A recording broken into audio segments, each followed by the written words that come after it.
ਬਟਾਲਾ ਦੇ ਧਾਰਮਿਕ ਸਮਾਗਮ ਤੇ ਪਹੁੰਚੀ ਵਿਧਾਇਕ ਅਤੇ ਗਾਇਕਾ ਮੈਥਿਲੀ ਠਾਕੁਰ ਨੇ ਕੀਤਾ ਸ਼ਬਦ ਕੀਰਤਨ। ਵਿਧਾਇਕ ਬਣਨ ਤੋਂ ਬਾਅਦ ਪਹਿਲੀ ਵਾਰ ਸਮਾਗਮ ਕੀਤਾ ਮੈਥਿਲੀ ਠਾਕੁਰ ਨੇ ਕਿਹਾ, ਸ਼ਬਦ ਕੀਰਤਨ ਕਰ ਮੈਨੂੰ ਬਹੁਤ ਸਕੂਨ ਮਿਲਦਾ ਹੈ ਤੇ ਮੈਨੂੰ ਏਦਾਂ ਮਹਿਸੂਸ ਹੁੰਦਾ ਹੈ ਜਿਵੇਂ ਮੇਰੀ आंतरिक शुद्धि हो गई है। यहाँ वापस अपने घर जैसा लग रहा है, बहुत सुकून है, यहाँ बहुत शांति मिलती है और ऐसा कुछ अलग नहीं महसूस होता है, अपना ही लगता है सब कुछ।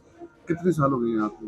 मुझे लग रहा है 7-8 साल पहले मैं पहली बार आई थी, लगातार आ रही हूँ। कभी एक साल मैं भी बीच में जब बिजी थी तो नहीं आई थी, मैं आती रहती हूँ।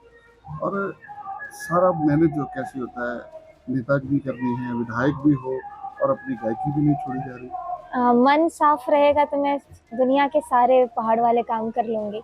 तो मन साफ रखने के लिए मैं हमेशा जो धार्मिक आयोजन होते हैं वहाँ पे ज़रूर पहुँचती हूँ और अपने मतलब गीत, भजन, शब्द, कीर्तन सब मैं गाती रहती हूँ ताकि मेरा मन क्लीन रहे हमेशा। और बहुत ज़रूरी है कि मैं बैलेंस करके चलूँ हर चीज़ों को। विधानसभा में भी बोलना पड़ता है, स्टेज पे बोलना और विधानसभा में बोलना कितना फर्क है? मैं विधानसभा में अपने क्षेत्र के मुद्दे उठाती हूँ और लोग सुनते हैं और उस पर समाधान निकलता है। अभी ही मैंने अपने विधानसभा के लिए बहुत सारी मांगे उठाई हैं। हॉस्पिटल हो गया, एजुकेशन के लिए स्कूल्स की चारदीवारी की मांग, या फिर महिलाओं की सुरक्षा के लिए उनकी यातायात व्यवस्था के लिए पिंक बस की मांग। तो ऐसे आगे भी बहुत सारी मांग उठाने वाली है। तो होता है, अपने क्षेत्र में भी मैं बहुत समय बिताती हूँ, लोगों के साथ बैठती हूँ। और जब जैसे आप पहले भी भजन गायक थे तो आना जाना पड़ता है, अब बिना सिक्योरिटी के मान लीजिए गुरुद्वारा साहब में बैठे, यहाँ ज़्यादा सुकून आता है कि वैसे वो ताम झाम वाली ज़िंदगी, लोग काम करवाने आ रहे हैं? हर एक चीज़ का अपना महत्व है, ये सीखा है, वो भी ज़रूरी है, ये भी ज़रूरी है। अब अगर मैं ऐसे बोलूं कि मैं सिर्फ घर में अपने बैठ के भजन गाऊंगी लेकिन मैंने अपने कर्तव्यों को पूरा नहीं किया तो क्या मतलब ऐसे जीवन का। तो मैं अपना काम भी कर रही हूँ, अब अपने कर्म को भी निभा रही हूँ, लोगों की सेवा भी कर रही हूँ, गायन से भी और अपनी सेवा से भी। फ्यूचर प्लानिंग क्या है? मैंने कभी फ्यूचर नहीं सोचा और भगवान मुझे यहाँ तक ले आए हैं। आगे जहाँ मुझे जैसे ले जाया जाएगा मैं बिल्कुल हर तरीके से लड़ने के लिए तैयार हूँ। अपोजिशन के साथ कैसी बहस रहती है? जब मिताली तो बहुत स्वीट बोलने वाली है, ज़्यादा ऊंची आवाज में बात भी नहीं करती। कभी कभी हो जाता है, जब मुझे ज़्यादा छेड़ देते हैं तो शायद मैं अपने शब्दों का जो चयन है, कई बार ऐसा हुआ है कि जब मैं नई चुनाव लड़ने के लिए गई थी तो मुझे बहुत उकसाया जा रहा था, मुझे बहुत परेशान किया जा रहा था और मुझसे ऐसे सवाल पूछे जा रहे थे जो दिग्गज नेताओं से भी नहीं पूछे जाते। मतलब मुझे जानबूझ के ऐसा मुझे फील हुआ कि सब मुझे टारगेट कर रहे हैं।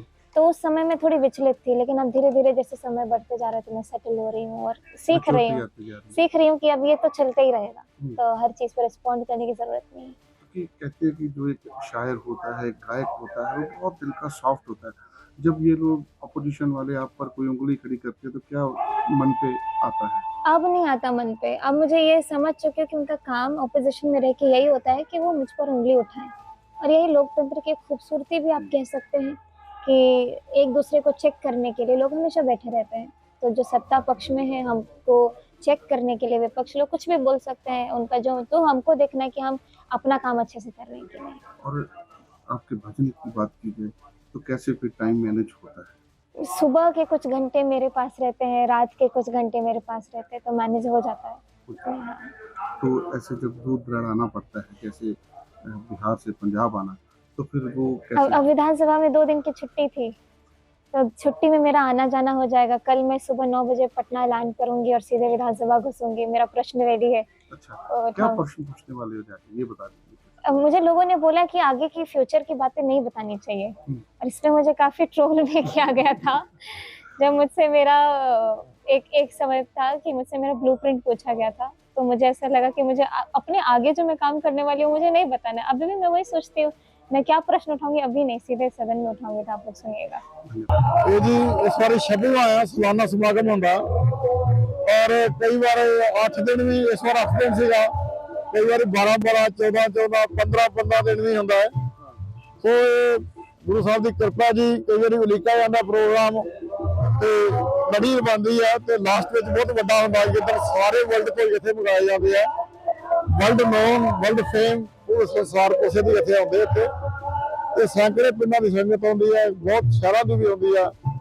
बड़ियां बसां लगियां तुहाडे सामने देखो तुसीं, बहुत लोकां नूं इन्हां दिनां च अमृत संचार कराया जांदा है। ਨਹੀਂ ਅੰਮ੍ਰਿਤਸਰ ਚਾਰ ਨਹੀਂ, ਗੁਰਬਾਣੀ ਦਾ ਪ੍ਰਚਾਰ ਕੀਤਾ ਜਾ ਰਿਹਾ ਜੀ। ਅੰਮ੍ਰਿਤਸਰ ਚਾਰ ਨਹੀਂ ਕਰਵਾਇਆ ਜਾਂਦਾ ਕਿਉਂਕਿ ਬੜਾ ਬਹੁਤ ਵੱਡਾ ਕਾਰਜ ਆ ਤੇ ਇਹੀ ਨੇਪਰੇ ਬੜੀ ਮੁਸ਼ਕਲ ਨਾਲ ਜੁੜਦਾ ਜੀ। ਜੇ ਦੇਖਿਆ ਜਾਵੇ ਜਿਸ ਤਰੀਕੇ ਨਾਲ ਹਰ ਸਾਲ ਤੁਸੀਂ ਇੰਨੇ ਦਿਨ ਲੋਕਾਂ ਨੂੰ ਗੁਰਬਾਣੀ ਨਾਲ ਜੋੜਦੇ ਹੋ, ਸਿੱਖੀ ਦੇ ਪ੍ਰਚਾਰ ਅਤੇ ਪ੍ਰਸਾਰ ਚ ਕਿੰਨਾ ਕੁ ਇਸ 'ਚ ਫਾਇਦਾ ਹੁੰਦਾ ਜੀ? ਬਹੁਤ ਜੀ, ਮੈਂ ਵਿਦੇਸ਼ਾਂ 'ਚ ਵੀ ਬੜਾ ਇਹ ਪ੍ਰਚਾਰਕ ਖੇਤਰ ਵਿੱਚ ਗੁਜ਼ਰ ਰਿਹਾ ਮੈਂ ਦੇਸ਼ ਦੇ ਵਿੱਚ ਯੂਪੀ ਵਿੱਚ, ਬਿਹਾਰ ਵਿੱਚ, ਹੋਰਨਾਂ ਸੂਬਿਆਂ ਵਿੱਚ ਵੀ ਕਾਫੀ ਸਮਾਗਮ ਕਰਾਏ ਆ ਔਰ ਯੂਕੇ ਦੇ ਵਿੱਚ, ਹੋਰਨਾਂ ਦੇਸ਼ਾਂ 'ਚ ਤੁਸੀਂ ਲਾਓ ਬਰਮਿੰਘਮ ਦੇ ਵਿੱਚ ਤੇ ਜੇ ਆਸਟਰੀਆ ਵਿੱਚ ਤੇ ਇਟਲੀ ਵਿੱਚ ਆਦਿਕ ਕੈਨੇਡਾ ਵਿੱਚ ਬਹੁਤ ਸਾਰੇ ਕਈਆਂ ਨਾਲ ਸਹਿਯੋਗ ਕੀਤਾ, ਕਈ ਸਮਾਗਮ ਕਰਵਾਏ ਆ। ਇਹ ਬੜਾ ਵੱਡਾ ਖੇਤਰ ਹੈ ਜੀ ਤੇ ਦੇਸ਼ ਤੇ ਵਿਦੇਸ਼ਾਂ ਵਿੱਚ ਲਗਾਤਾਰ ਵਿਚਰ ਕੇ ਪਿਛਲੇ ਲੰਬੇ ਸਮੇਂ ਤੋਂ ਵਿਚਰ ਰਹੇ ਨੇ।